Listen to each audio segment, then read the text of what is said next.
Jessica said she'll be here in a minute. She's just finishing her kid pool run.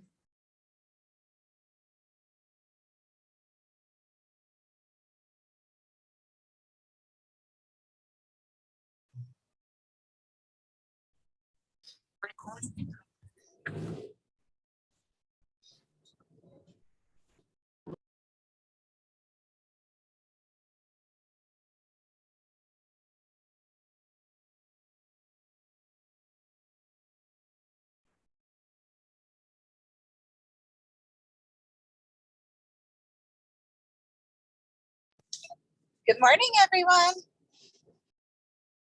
Good morning, Morning. Emily.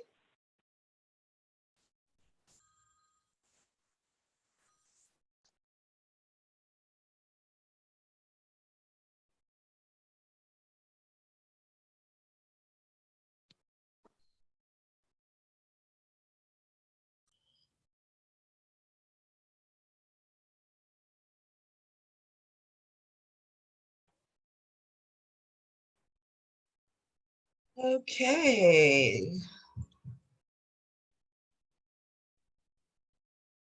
Give it another minute for our fearless leader, if that's okay.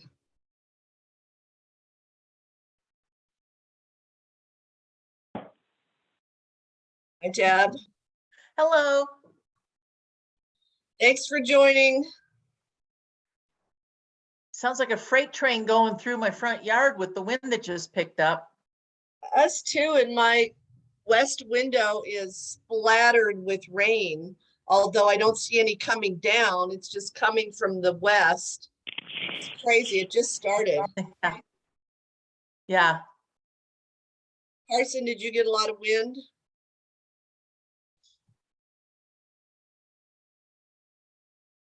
Ago, I'm sure it'll be kind of crazy here in a little bit. They were saying 80 or 100 here in the foothills, so Wow. I don't know. We'll see.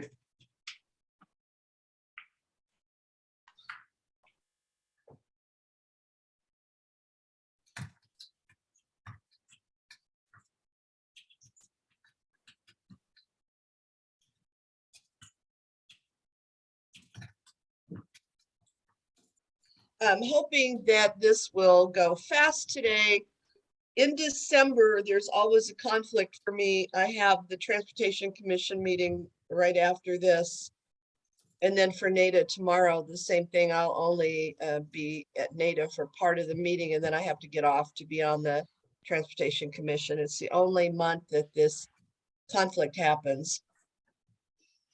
But we didn't want the year to get away without a final meeting for Smart Commute.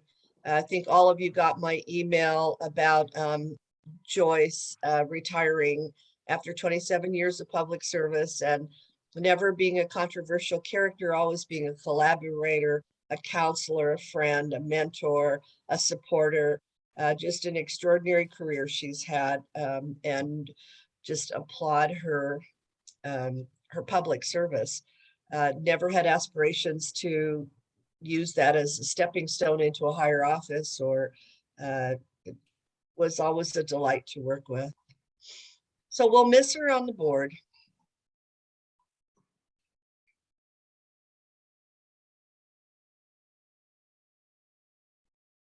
All right, let's see, how many do we have? We have 8.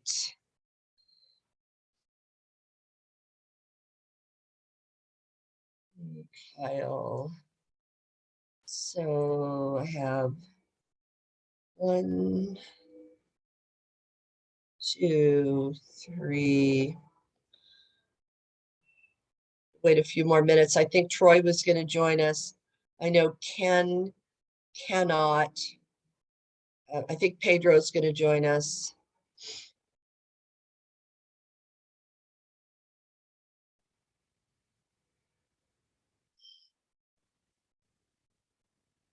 Did we get notice from anybody else, Carson, that they weren't able to join? Not that I know of, no, just those. Yeah. All right.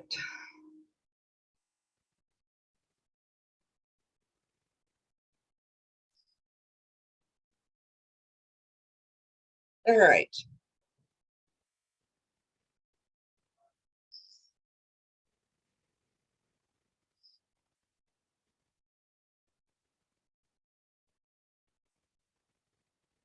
Give it one more minute and then we're going to get started. We won't be able to do 1, 2, or 3 until we have more people on. But we can start with number 4 if we have to.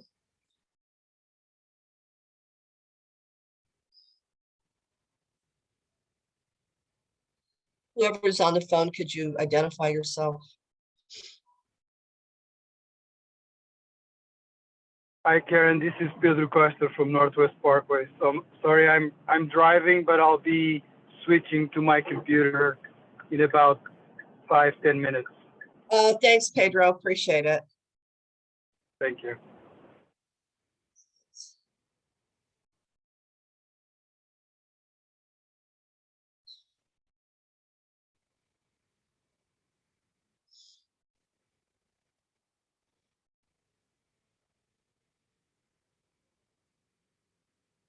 All right, it's 8:05. Let's get started if that's right with everyone.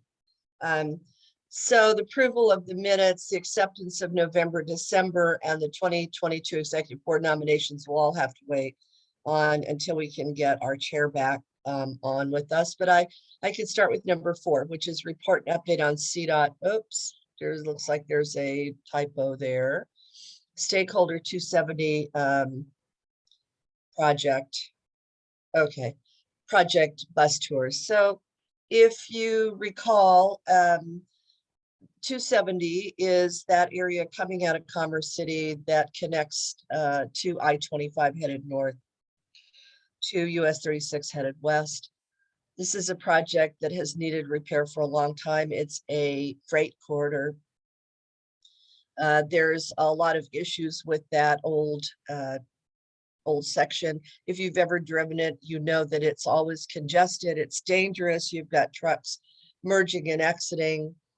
It's adjacent to Suncor in that vicinity. And money has been allocated to do some early engineering on 270. The Adams County Commissioners hold this as their #1 priority for our area.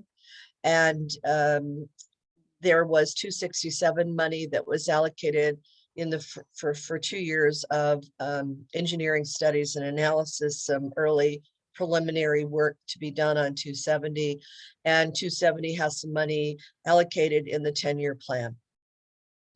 270 is an interesting animal in that it has a number of opportunities and a number of challenges. And at the urging of Adams County Commissioners, CDOT did a project bus tour recently with stakeholders. It was not just CDOT and the commissioners, but it was other elected officials along that corridor. It was RTD representatives, Vince and Troy, and it was a number of professional people as well on that bus tour. It's very well attended. And Julie George from CDOT gave us information. There you go. There's Jessica. Good morning. Jessica. I'm so glad I logged in right when you were talking about this, because I learned so many fascinating things last night about the bus tour that I wasn't aware of. Oh, And you did? I didn't know that our CDOT director, Shoshana Liu, wasn't on the actual bus for the entire tour, which is a big slap in the face when that was, I thought the whole point was so we could all engage. I thought she was in the back of the bus. So when I learned that she wasn't even on the bus, I found that to be very comical and not surprising. And also I learned last night that State Representative Mullica had a meeting with CDOT this week and it didn't go very well. And so he's now reaching out to build another coalition about this. I mean, it was just unbelievable for me to hear that she wasn't even on the bus. She was actually following us in the van behind the bus, which makes absolutely no sense at all. Using the term comical was very kind of you, Jessica. Well, it was a long night last night, so I've only had 3.5 hours of sleep. Council So meeting went long. was it Dr. Cog last night? No, city council. City Council. Well, just quickly finish this, then we can get back to the agenda. I just thought I'd tell you from my point of view how this project bus tour went. The challenges, of course, are the cost of this project, the timing of this project. There's some environmental issues from what do we call this, disproportionately impacted communities that are coming to light, and the inadequate funding of this. Now that the greenhouse gas rule will apply to this project, the likelihood of this taking longer and costing more is most likely is positive, I think, in that aspect. The bus tour was great in that the commissioners pointed out, places that could be improved. A lot of it had to do, and Troy, you can jump in here, you were on that tour as well, but a lot of it can be improved by better access to the RTD stops. There's a stop on Broadway that has been eliminated. It was a Flatiron Flyer stop and it was eliminated. And there's a parking lot there that's now being rented by a automobile dealership that could be turned into both affordable housing and a small park and ride, all of those kinds of things. And so that was all pointed out. I think that what was interesting was the tour included us taking the bus, the Mustang bus, which is a very nice bus and, not like a rattle trap, which a lot of people have to drive that and their cars just shake like crazy. We have good suspension on the Mustang, so you have to consider that our trip was probably nicer than a lot of people's trip.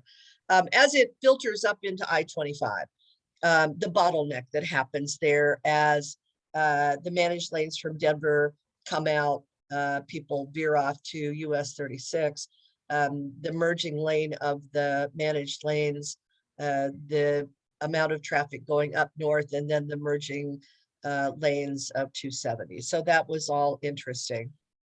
Following that, CDOT provided a bus tour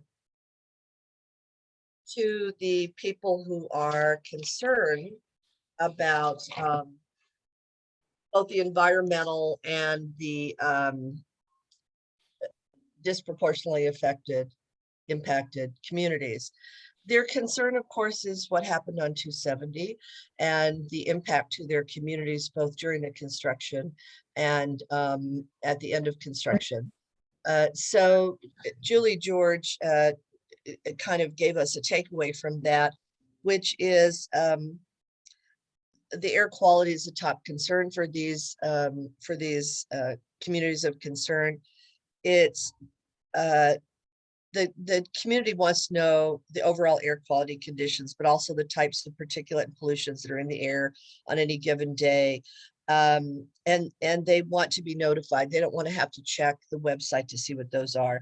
They feel like there should be some restorative measures, that air quality and environmental mitigation isn't enough, and that restorative measures should be considered as well. And during our greenhouse gas multiple meetings across the state, CDOT was told by many communities that they felt they had to be restorative measures, that we have to make up for the sins of the past. And the sins of the past are really, the fact that many big projects lay in communities that couldn't defend themselves from CDOT or couldn't speak about the impacts to them, and that there has to be some mitigation as well.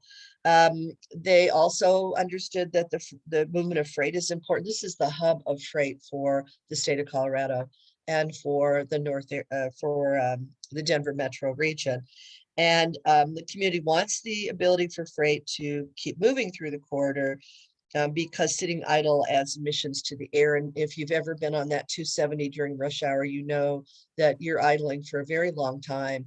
And as more traffic comes off of Vasquez and other areas there, it just adds to that idling problem. They want to make sure that the enforcement of freight violations happen. Haulers need to be responsible. Standards need to be enforced. And then the community would like to know where people coming from. You know, are they coming from the community? Are they passing through? Is it local? And as you know, this is a freight corridor, so most likely, and it's also an exit off of 70. It's an exit off of 225. It's an exit off of many other roadways that take that to get onto I-76. So they want to know what that's happening. They also want to know what kind of multimodal options are available. And that was one of the things we talked about on our bus tour, not only the need for more accessible transit and better transit, but what else is available. And, you know, it only works when it's safe and accessible to all. And if you know that area, you know, there's not adequate sidewalks there. There's no, the amount of freight traffic doesn't lend itself to bike lanes. You know, people who have 4 kids aren't going to use a scooter. There's a lot of challenges to multimodal there, and they'd like to, the community would like to have better options and better access. Almost done here with these comments. Maintenance and operations should be funded up front. And if it's a toll project, the monies from that toll project need to apply to this project. And the community prefers that it's not a public-private partnership that run the tolls on that project. I've always wondered about the comments that we got during the greenhouse gas meetings about whether people don't want that project to be done or whether they do want that project to be done, but they want it to have a number of mitigations. In the greenhouse gas ruling, CDOT has looked at up to 40% of a project being mitigation funding for projects like this one in particular. So we'll watch. The greenhouse gas ruling workshop is today at CDOT, and tomorrow it may go for a vote of the 11 commissioners. That's the anticipation that it'll go for a vote tomorrow.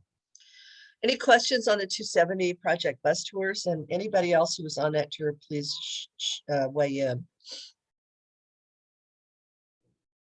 I think Jessica captured my comments. It was odd to have royalty trailing us in their limo. I'll leave it at that. The things you can say that I cannot say. All right, let's go on to the 125 84th project. Karen? Oh, yes. Sorry, question. So I missed the first part. Did you say that this project is not on a list? And so the purpose of this bus tour was really to educate? Or is this project on a list? And I guess my larger question is, in light of federal largesse, has that changed in any way the pecking order of the larger list of CDOT projects? And maybe that's going down a rabbit hole we don't want to do given the agenda, but I'm just curious to know how that all That's a factors great question. So the project is on the 10-year list. It's underfunded. It's got a placeholder. It has some funding right now that we're using for preliminary engineering. But given what you've just said, all of our 10-year lists will be reevaluated to reevaluate, to analyze it against the greenhouse gas rule now. Though all those projects have to meet a threshold, or else you have to mitigate that project with something else, like multimodal options or other things. There's a whole laundry list in our 33-page of the rule. But given the fact that there may be some federal funding, you know, we don't know yet. We, the Transportation Commission, and probably local governments don't know yet what that federal stimulus money is going to be used for in terms of specific projects. But it is on the list. It's #1 priority for Adams County. You've got some very strong voices in support of this. And as Jessica said, Representative Mullica came to CDOT last week and talked about why is this being delayed? What's happening with this? How do we get this built? It needs to happen now. What can he do to make it happen?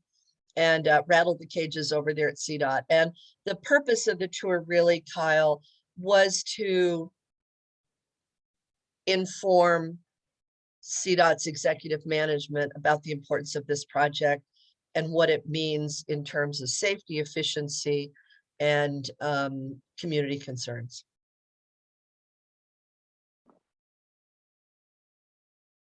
And Jessica, you're the chair, I guess, because Joyce isn't on here, Oh, so you I guess I can- am. Yeah,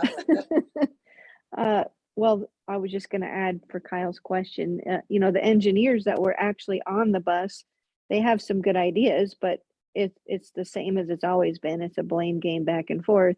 Well, if RTD doesn't give us this, then we can't do that. And then, you know, well, how can we help you with that? Well, you can just tell them that they need to give us this, but RTD doesn't have that. So what's the actual solution? It's just like a big circle talk that has always been. So I don't know. I guess I'm hopeful that maybe with Moloka involved and more of our state level people helping out, we can maybe get more traction on this. But it does worry me that the greenhouse gas ruling probably will impact it in a negative way, because we're never going to be able to get those resources, and it's just going to keep costing more and more. So I don't know. We'll see what happens. And I guess I'll call on people then. I see hands up. yes, So I see please. Jean's hand.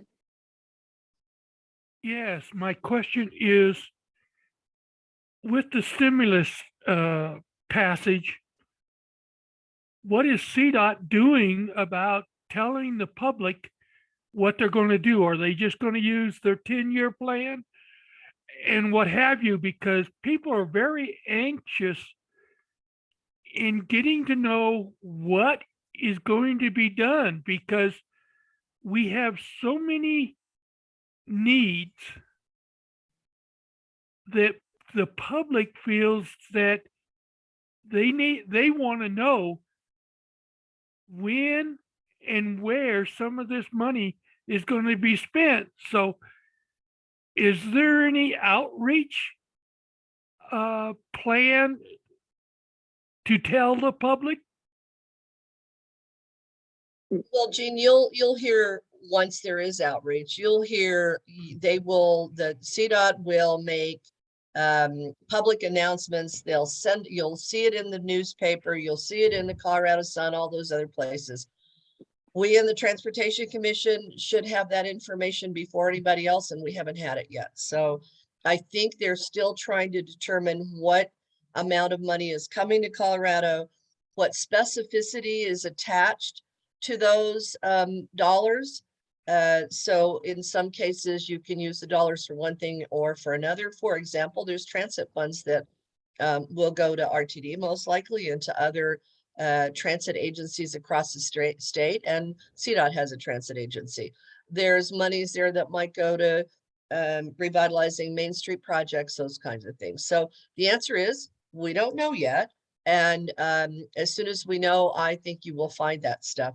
I don't think CDOT knows yet, Jean. I don't think they know yet exactly how much money they're getting and where those restrictions on that money is. But I do have a handout that I got in November from Jamie Graham that just talks about the stimulus bill. And then Andres Carrera is coming to NADA tomorrow, and he will give an update on the bipartisan infrastructure bill. So I would suggest you tune into that one, and maybe we'll hear some updated information from Andreas, because he is Senator John Hickenlooper's transportation liaison. Good question. Don't have an answer. So if we're okay, let's go on to the I-25 84th project bus tour. This is a huge challenge for us. Jean, you've been part of this.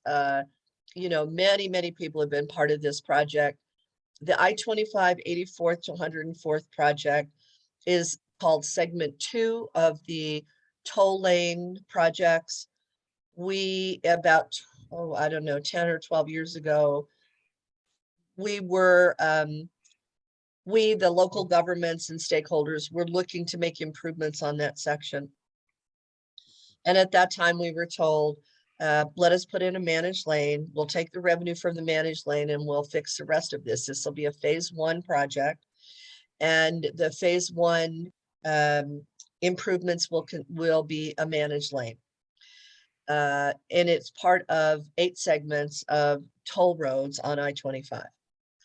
So segment 2 starts where US 36 veers off of I-25 and goes up to 120th.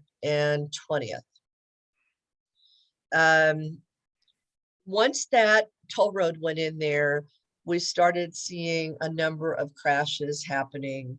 As anybody who's driven that know that northbound, you have 270 merging in, you've got the toll roads merging in, you've got buses from Denver coming in, and you've got traffic, both local, regional, and out of state using that roadway. It's confusing.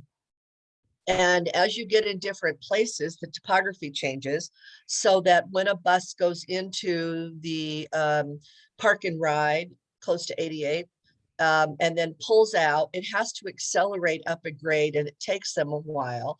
And they need to move from the far right to the far left to get into the managed lane to get into the next station at 120th.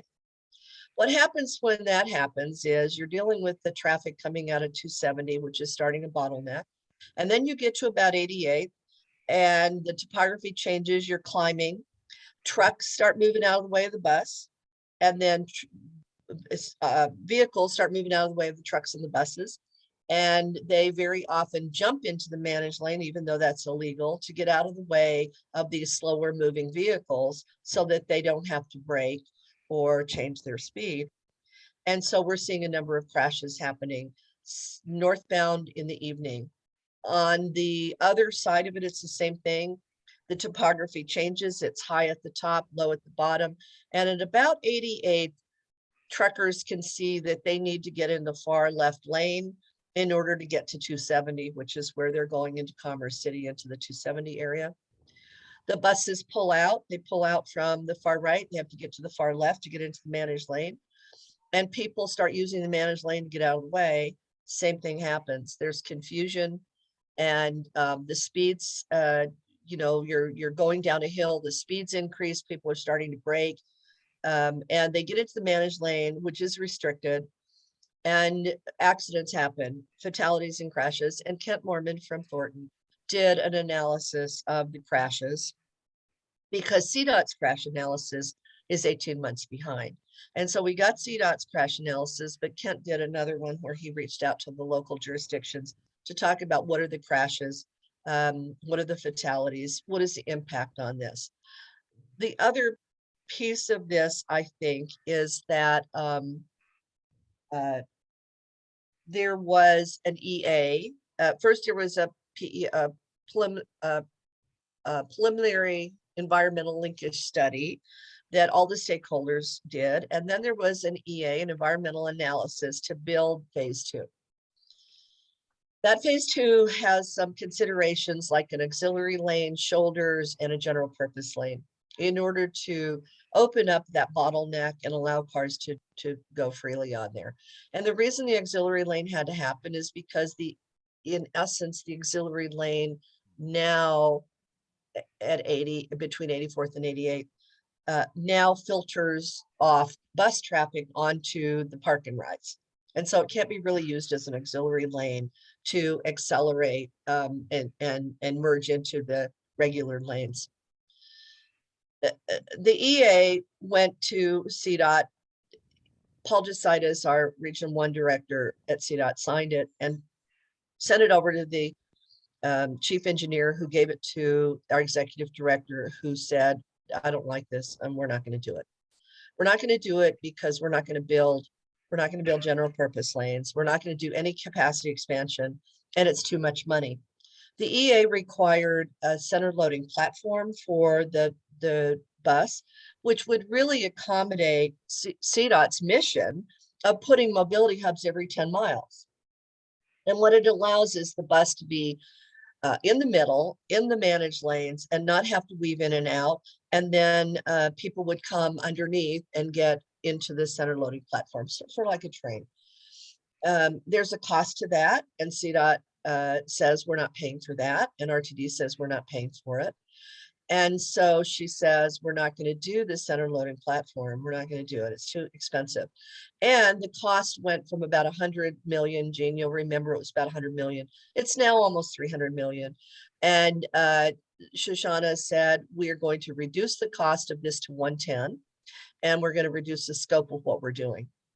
And so we had a number of charrettes. None of them were helpful. I don't want to throw you under the bus, Troy, but the RTD staff were just abysmal in coming up with solutions. All their solutions, 5 solutions, cost more money and was more intricate than what we'd originally talked about.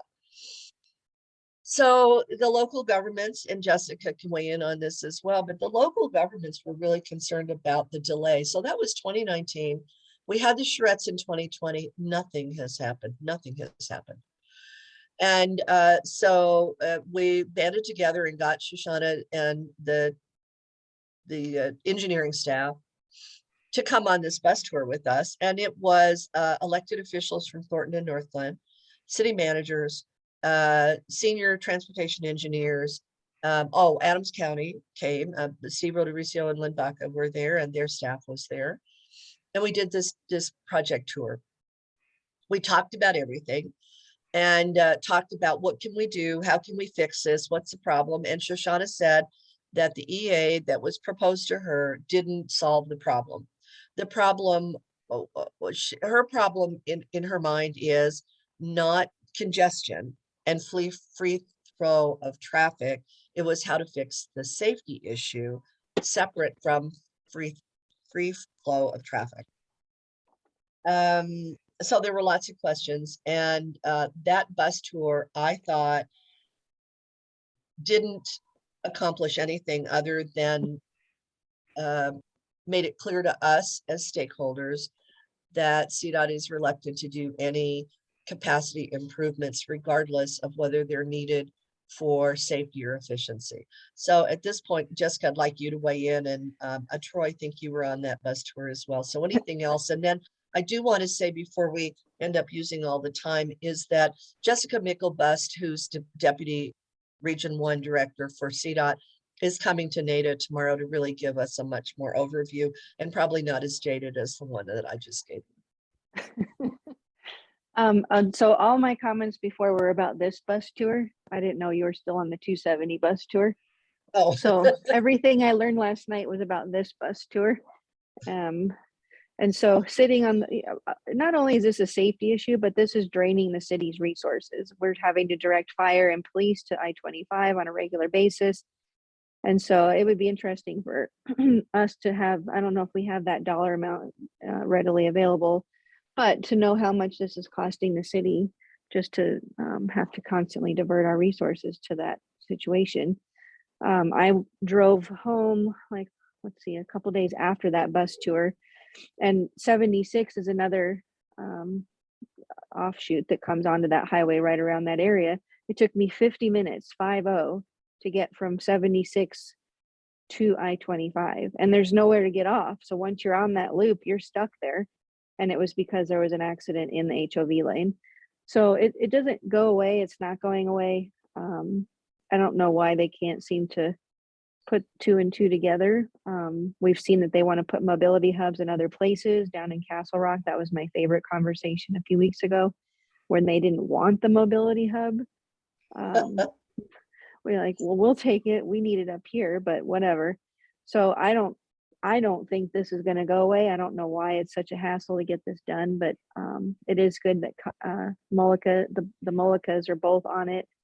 Odoricio was at our meeting last night as well, and he had something this week that he wanted to talk about before the NADA meeting. Our city council is very frustrated. I know Northglenn is very frustrated. I mean, this impacts all of us up here. It's not just Thornton, it's not just Northglenn, but it's everybody up in this area. Federal Heights is impacted. Westminster is impacted. Broomfield's impacted, because it backs it up all the way one direction or the other, northbound or southbound. So again, the blame game. You know, RTD needs to put in this money and then CDOT can move forward. I thought it was a complete waste of time. We're sitting on the bus. The engineers are telling us they have this whole packet prepared. They show us these solutions. And then we say, okay, well, we know that you only have X amount of dollars. So which one of these can you do? Well, we can't actually do any of these. And I said, I think I threw my paper up in the air, like, well, then why are you even showing this to me? What is the point of this entire meeting if you're just going to tell me these are fairyland solutions that we can't actually do?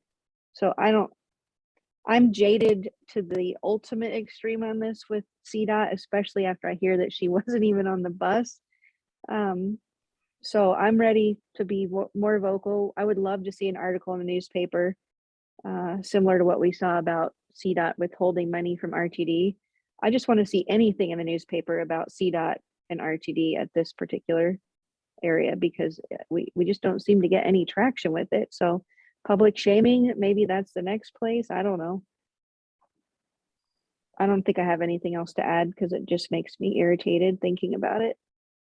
I think somebody else needs to take a turn in the public shaming department. So I would opt for somebody besides RTD, unless it's earned, and most of the time it is. But Well, hopefully we'll get more of that with state level legislature involved. Maybe that will draw the media in. I don't know. And the number of accidents. Yeah, Gene, I it's- see your hand too. it's crazy.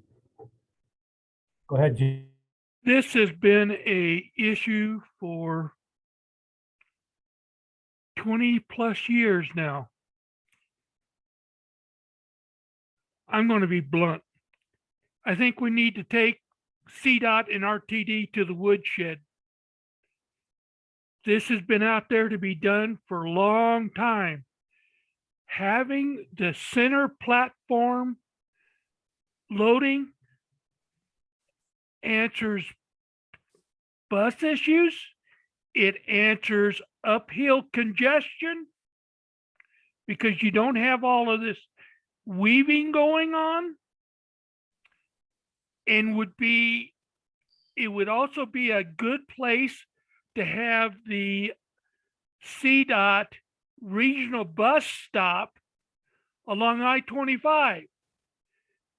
The park and ride on the west side is actually owned by CDOT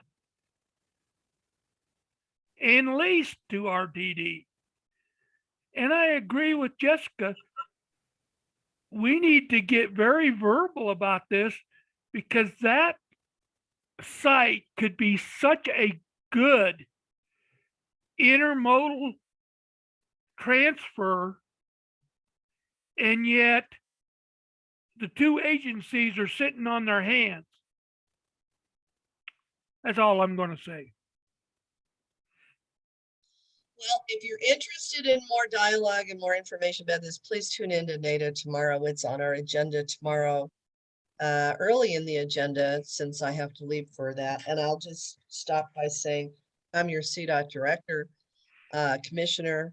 I'm pushing this as hard as I can. We need all of you to help us with this. When you look at the coalitions that have been successful, like US 36 and 119 and North I-25, it has taken leadership from the local elected officials, and that's what we need now. And so hopefully that these tours have opened the eyes of everybody, new people to elected office, old people to elected office, that we're going to have to do something. We're going to have to get higher ups to get involved in this. And hopefully, we're going to put at NATA, going to put a task force together to start considering which option we think is the best. If it's the EA, how do we reinstate that EA? How do we get FHWA involved, FTA involved, anybody in an agency that can put pressure on CDOT? So I'll leave that at there. Otherwise, we could take the whole time talking about this issue. No, that's good. We should just stop now before we ruin our whole morning. Well, I have CDOT after this, so my day's already ruined. Let's go back to the beginning. So approval of the minutes. October, it looks like. All right. Yeah. So any questions about the October minutes before we go ahead and move for approval? I don't see any hands. Can I get a motion to approve? So moved. So moved. So I've got Second. Deb. Okay, we got lots of movement and seconds. If there are no issues with that, we'll go ahead and accept the minutes. And then it looks like we've got acceptance of the November, December treasurer's reports. I'll just ask if there's any questions on this. You can see our running balance is always low this time of year. It's because we've used up all our grant funding and all the funding that we've held in reserve, we're using that. You can see we still have a pretty nice reserve savings account that goes to the Flex Ride and e-bike program that we're holding on to until we're required to start paying that. Right now, RTD is paying that out of the $2 million grant that we got a couple of years ago from the Adams County Sub-Regional Fund. Any questions about the treasurer's report? Is that November? You have December as well, or is that combined? This is November and now December. We'll go to the next one. Yep. So this is this month's report. And you can see I still have about 36,000 out in invoices that'll come in this month. Hopefully it's December, so nobody's working. Maybe it won't come in until January, who knows? But anyway, I have it out there. Any questions about either the November or December treasurer's reports? I don't see any. Can I get a motion to accept the treasurer's reports for November and December? So moved. moved. to- I'll second. Was that Kyle that seconded? I couldn't see. who Troy, was I on there. think. Troy. Okay. Troy. Oh, It was Troy, Loudmouth Whitmore. thank you. Any opposition to those? I don't see any, so we'll go ahead and accept those. And then we'll move on to the 2022 Executive Board nominations and election. Yeah, so Joyce has left, she's retired. And so this is last year's board of directors and Jessica will become the new chair if all of you approve that, which you'd be foolish not to. Probably strike that from the minutes. Don't want to influence you. We're looking for a vice chair. The vice chair really doesn't have to do much except step in if Jessica has to leave and would probably ascend when Jessica no longer wants to do the chair, probably ascend to be the chair in a future year. So we're looking for someone who would be willing to be that. And it has to be someone who's not an in-kind member. So the people who wouldn't be eligible for that would be Deb and Jane Putman, because you're both in kind. Oh, and Craig Hatebrink, who's not here right now. Those are our three in kind people who would not be eligible under our bylaws to take a position on the executive board. So will anybody, do I have to just point my cursor at somebody or would somebody volunteer to do this?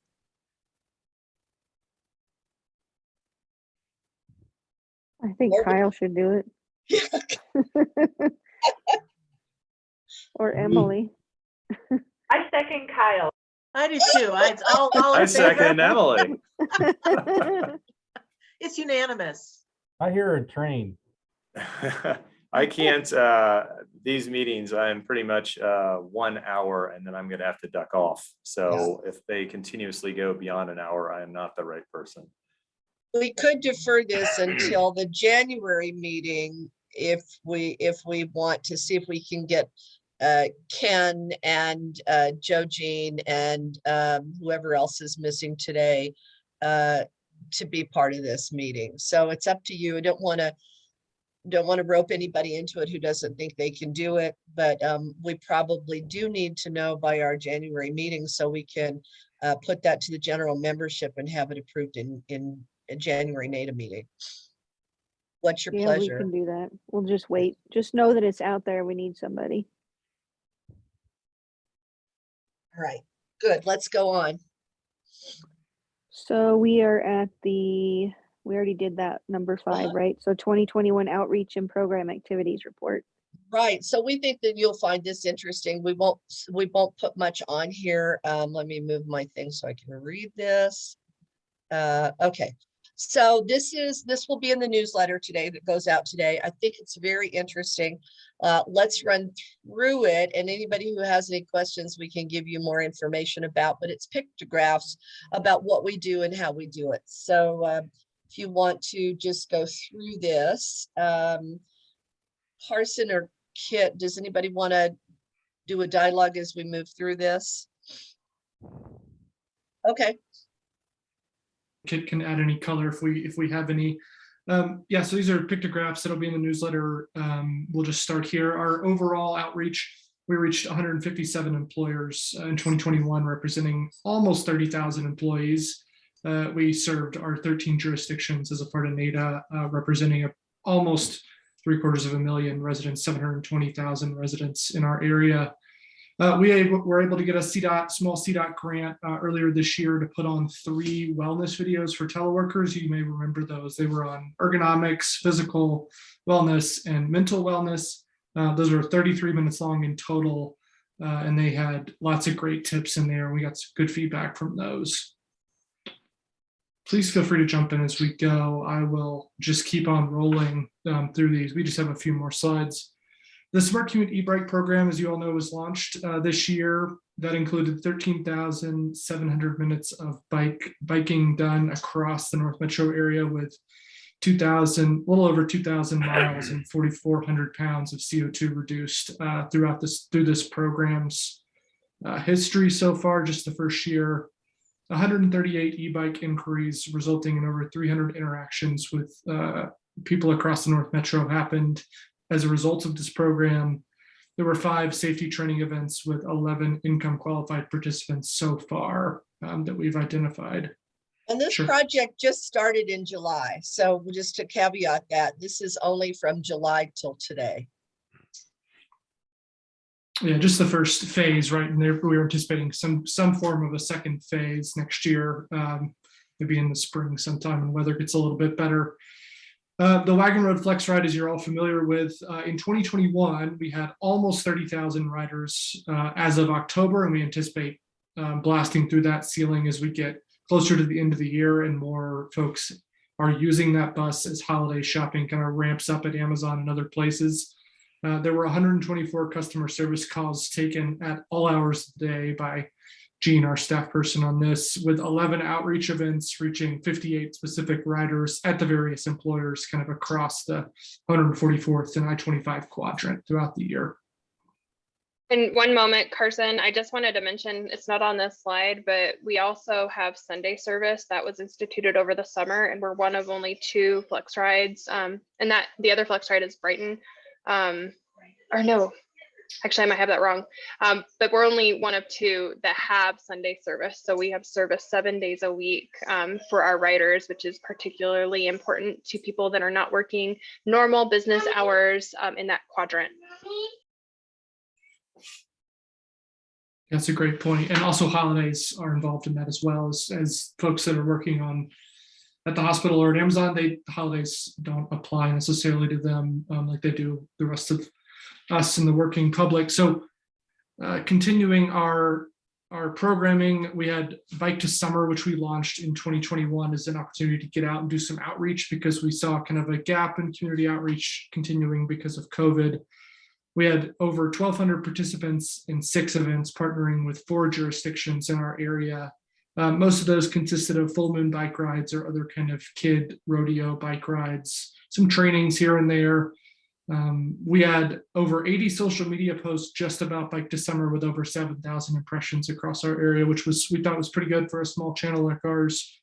Continuing on social media, in total, there were over 300 social media posts with alerts or various information that people should be aware of across the North Metro in the transportation space, and those totaled over 22,000 impressions.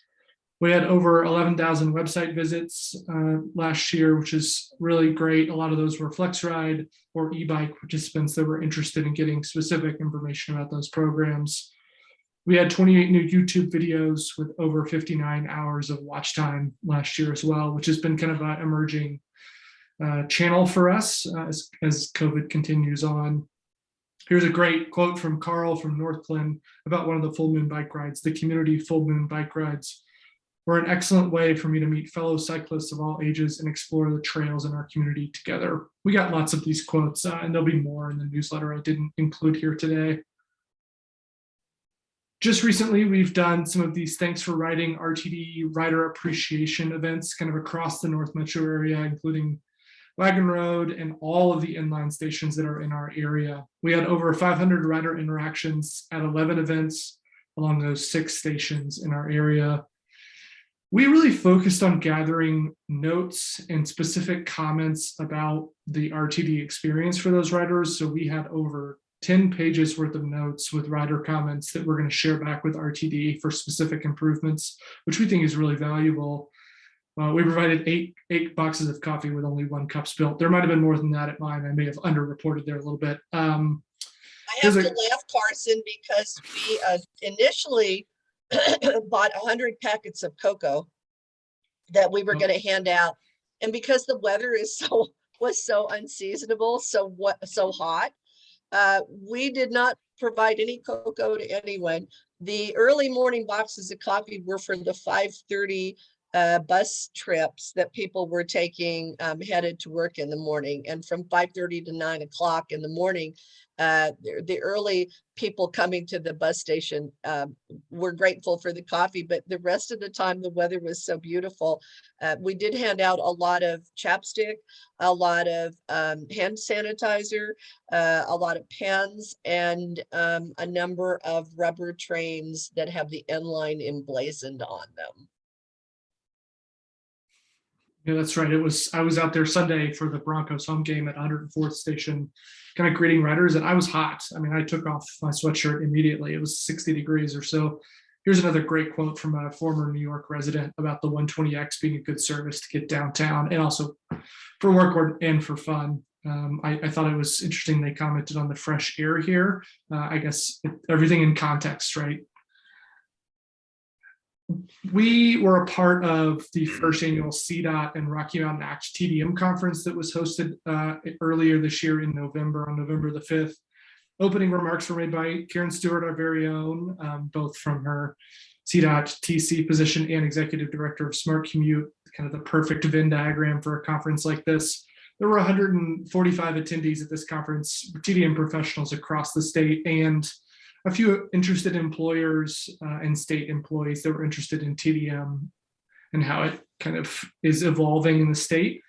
There were supporting roles given by me and Catherine. I was on the planning committee for the conference for quite a few months as a Rocky Mountain Act board member, and Catherine gave a great presentation on data and data sharing within kind of TDM. If you want to go on the website to CDOT TDM conference, those are all recorded. You can watch all of us give our presentations. The infamous employee traffic reduction program was earlier this year. It stretched back into 2020, but the bulk of the work was done this year. We had over 170 hours in advocacy meetings with regulators that we attended as a group. 32 employer meetings we hosted to discuss ETRP and get our employers ready and able to handle ETRP when it was supposed to come down the pike as a rule. As we know, it was pulled kind of at the last minute based on a few concerns from the business community. 18 large employers we provided with custom ETRP evaluations as a part of our North Metro Commuter survey, and we'll talk about that here in a moment. Yeah, so the North Metro Commuter survey is Catherine's work product here. Please jump in if I miss anything, but we had our record number, 2,300 responses from people in all 13 of our jurisdictions that we represent in the North Metro area. So a big win for us. Among those responses, we saw an average commute distance of almost 13 miles, which is pretty long. If you think about it, I guess if you think about downtown core, it's much shorter commute. So just represents the suburban area that we represent. And almost a third of those folks drive their kids to school and daycare, which is really representative of our community and creates kind of a unique challenge for commuters in our area. Catherine, what am I missing? That's really the highlights. I can mention that figure, the drive distance, that's the most consistent figure in our survey from year to year. It's always right about at 13 miles. So it kind of shows that we are getting representation from year to year on these, but this was the best response that we've ever had by far. Great. We put this together, Catherine put this together last year for us, and we decided to do it again this year just to show how much value we get out of the funding that we get. So we have, as you all know, we're 501c3 nonprofit with 11 board members and 5 staff members, some part-time, some full-time. The Denver region TMA average revenue is $591,000, a little bit more than that, almost $592,000 in 2021. Smart Commute operates on $258,000 annually. That's what our budget was last year. So I think this shows we have a pretty good bang for our buck in the Denver region as opposed to some of the other TMAs. I think that's it for those. Karen, do you have anything else to add before we move on? You can find all those pictographs in our newsletter. You should all be on the email blast for those newsletters. I want to thank Catherine for doing all of this work to provide this today. It's so much more interesting to see it in a pictograph than to just see a line of stats on there.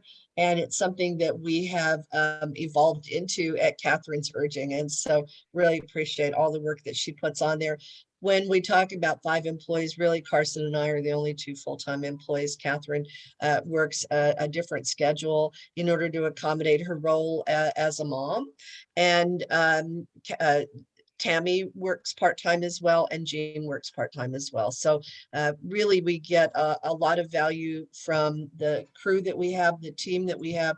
We're all very close to each other in that we collaborate on everything we do. Each person takes a lead in different programs, and I can't say enough for the team that we have. We're so fortunate. So many other TMAs have employees come and go constantly, and we don't have that. These guys put up with a lot from me, and I appreciate it, but boy, do they do good work. And yeah, so thanks to them. We can do the draft 2022 work plan. This is just a quick thumbnail of what we think you will want us to do in 2022. Our big thing is the business and employer services. You know, this is part of our agreement with Way to Go in the DRCOG contract, DRCOG contract that we have, memorandum of understanding with DRCOG.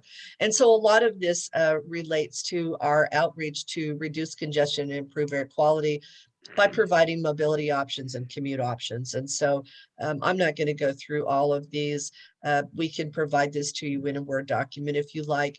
But one of the things that we've added, I think that's really important, and I'll have Catherine just speak to it for a minute, is a comprehensive site-based commute carbon footprint analysis, which is something we will be offering in 2022. And I want to thank Pedro Costa from Northwest Parkway, who engaged us and said, would you be willing to come in and look at our business and give us some data and some statistics. So Catherine, I'm just going to pull it over to you now if you would just want to make a few brief comments about the commute carbon footprint analysis. Yeah, I'll be really short. The outcomes, like the negative externalities from commuting, are very measurable and very reportable as long as you collect the right data sets. And this is something that I've done in a light fashion in the past, but this year, again, thanks to the partnership with Pedro and Northwest Parkway, we were able to really add a little more rigor to our analysis, and we have a pretty solid outcome from this. So we were able to go through the process with Northwest Parkway, and then we hope to be able to bring this to other employers so that they can start incorporating their emissions from commuting, which is a negative externality that they contribute to our overall environment as a region. They'll be able to start tracking that in their sustainability plans and the other kind of tracking mechanisms that they have. So I'll let Pedro speak to the process. I assume that's what you want to do. Oh, I just really want to thank Smart Commute and Catherine for doing this trial experiment with us. This is totally a voluntary work. We are required to make a reporting under ESG, and one of the things that we're starting to get asked is about our carbon footprint. So I decided to voluntarily take on this work and asked Smart Commute and Catherine to help me do that. So we addressed the scope 3 portion of the commuting impact from our employees coming and going to work. We are actually trying to expand our analysis to include scope 1 and scope 2 as well. So hopefully there will be something we should be able to show and maybe actually share with the rest of the members and this group later, early this next year. I think this was I learned a lot from doing this with Catherine, and I hope it was a good trial for an additional revenue stream for the TMA in the future as well. Thanks, Pedro. And I don't know if anybody has any questions about any of this. Just have 2 quick more slides here and then we'll get you out of here. The next one really is something that Kyle has asked for a couple of different times, and he might be off of here already. Looking just, oh no, he's still on. We're just thinking about, we've got a grant to revamp and refresh the website, and we're going to change Smart Commute's identity to be a little more proactive and more interesting. And so we're working with that grant that we got, business and employer outreach program that we referenced above, and then this regional bike network collection that we think is important to provide update data, gap analysis in the North area, bike connectivity, and identify those missing links. One of the things that Adams County used to do when Gene Shreve was part of their transportation senior staff was Adams County would take some of their staff and ride the trails and identify missing links, and then go after some funding to provide connections to those missing links through some of their grant opportunities. And I think part of what we will be doing is encouraging maybe anybody on our board who want to participate. But I think both Catherine and Carson have talked about riding these trails to, once we get some feedback, to go and see what exactly it is that we need to support and encourage local governments to go after funding to connect those missing links. And then we would like to provide a toolkit to a company to help them figure out how to do a shared bike program. As you remember, we got a grant a number of years to do a bike share program in Adams County, and all the bike share companies went away and we had to give the grant back. I think they're resurfacing. I'm seeing stuff. We recently had some stuff. Thanks, Kyle, for participating. We really appreciate it. And so that's something that we can put into this, and providing access to local biking events and resources. We want to be your resource slate for that. And then providing information on our newly established loan-to-own e-bike targeted at lower income workforce. We have some criteria that participants need to meet, but we are getting participants in all areas of our Smart Commute territory, and we're really excited about coming on to phase 2 in 2022. Anything I missed on their staff? We're hoping in the we're hoping in the next couple of months that you will help us fill in these bullets that have a line through them, because we need you to tell us, maybe in January we can have the discussion, what else you want us to work on in 2022. Yeah, I love this, and I would love to be a participant in that bike ride tour. I can think of several things on the top of my head that I know need to be addressed. Perfect. Next slide and final slide. Oh, next one. Yeah, there we go. Okay, so 10 years in February, we've been established. We got established through a Dr. Cog grant, and Gene Putman was instrumental in getting that grant through, and Thornton was the recipient of that grant on our behalf, and we created this from nothing. We created this from absolutely nothing. We put elected officials on here and business people on here, and through the years, we've had an extraordinary group of talented individuals helping us do the work that we do, and going after grants and finding funding for us and giving us the support and investment we've needed. So we didn't do a transform last year. The year before we did the end line opening. So we're talking about a 10-year anniversary transform. We've looked at our calendars. We think maybe March 4th is a good time. We want to figure out if it's virtual and in person. It's a moving target every day, I think. And maybe we'll start with the idea of maybe doing it in person and then change it if we have to. Location, I've been thinking that maybe we could rent Adams County's, is it Waymire Center over there in the regional park, and maybe highlight some of the stuff that Adams County is doing in the regional park. Incredible stuff over there. Some of the development that's going on over there that's park related. Also always ask about breakfast or lunch. We've done both. We've done both, and pros and cons to both of those. And then the topic, I think, we should reflect, I think, on all the things that have changed in the last 10 years. Some of our positive outcomes, getting the end line done. Oh my gosh, getting the end line done is huge. Being able to make sure that multimodal is put into transportation master plans, having a voice of advocacy for the different grants that the jurisdictions have gone after, getting an e-bike program, getting flex ride service to 144th when there was no service beyond 120th. We've got some good things. And then let's talk about some of the speakers we had. We had the futurist Tom, can't think what his name is. Anyway, he came and talked to us about the future, and we thought for sure we'd have autonomous cars by now. That would be a prevalence. And now we're looking at EVs instead, focusing on how to get EVs on. So maybe just do a touch on, what did we talk about 10 years ago? Excuse me. And what do we think 10 years future is going to add? So we'll think about that. And then if you can keep your thinking hats on for speakers. All this being said, remember, we don't have a budget. It has to be someone who's willing to do this for maybe nothing or a minimal amount of money. I'm hoping that we could get the location for free as well. We're really good at asking.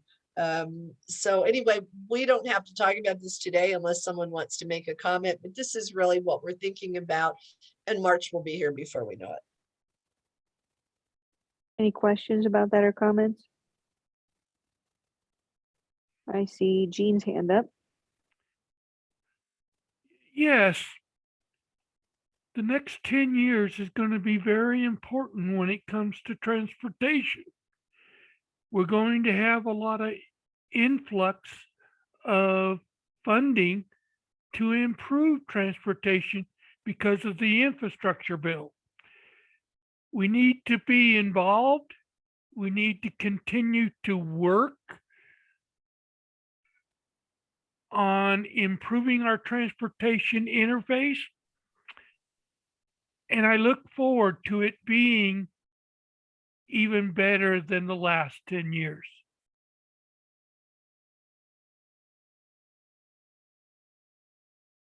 Thanks, Jean. Agree. Hopefully the next 10 will be more productive, especially in those areas that we know we need. It'll be interesting to see if we can do it in person, but if we can't, I would suggest, I'm going to throw it out now, we look at maybe some sort of a scavenger hunt. People seem to like those.